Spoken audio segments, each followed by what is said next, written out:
Hello everyone. Before we begin with our data science project, it is very important to add version control to the data science project. So in this video, we will discuss why we should add version control and what are the benefits. So why should we version control a data science project? So the number one is it helps with collaboration. It will provide a common repository from which different team members can download the files or the latest code. So, for example, if one person makes changes to some piece of code, they can check it in or push it to the repository, and another person can, well, before they start the day or somewhere during the day, they can get the latest version or get whatever has been done. So, it helps with collaboration. Also, because we have to define a project structure or for a data science project, it helps with collaboration, and version control actually enforces defining a project structure. Second one is track changes. So it helps us to figure out the changes. For example, you make a mistake or something's going wrong. All of a sudden, your code starts throwing errors. You would be glad that you've got like a backup version. So tracking changes is another one.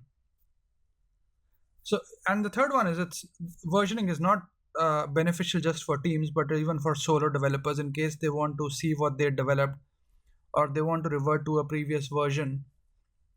They can always use version control. It's an excellent tool to roll back changes. And in case we make mistakes, we can always go back to a previous working version.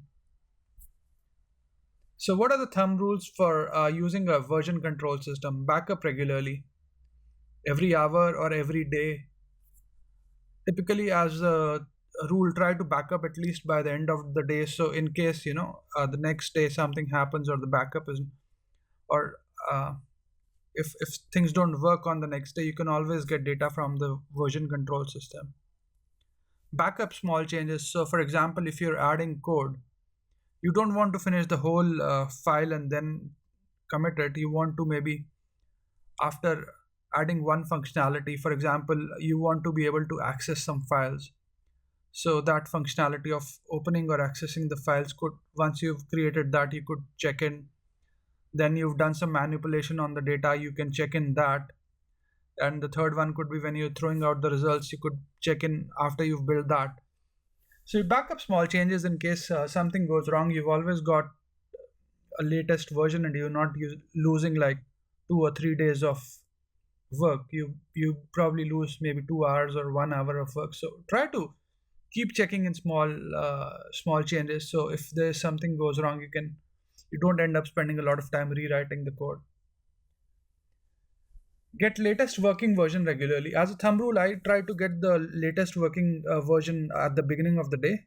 And if someone makes a major change, they let me know or they let the team know by dropping a mail, and we get the version at that point in time. So try to get the latest version, just to ensure that you don't end up working on an older version or an older copy. So it's very important to get a latest version.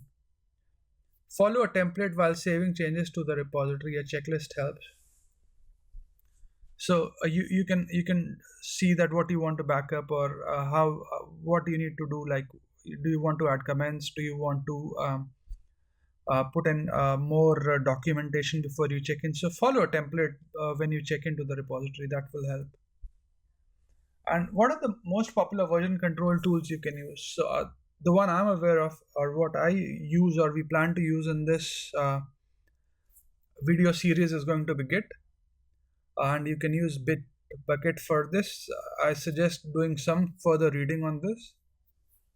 So in this video, we covered why we should use a version control tool for a data science project. I hope you find this video useful, and thanks for watching this video. Please do subscribe to my channel if you enjoy what I'm doing. Thank you.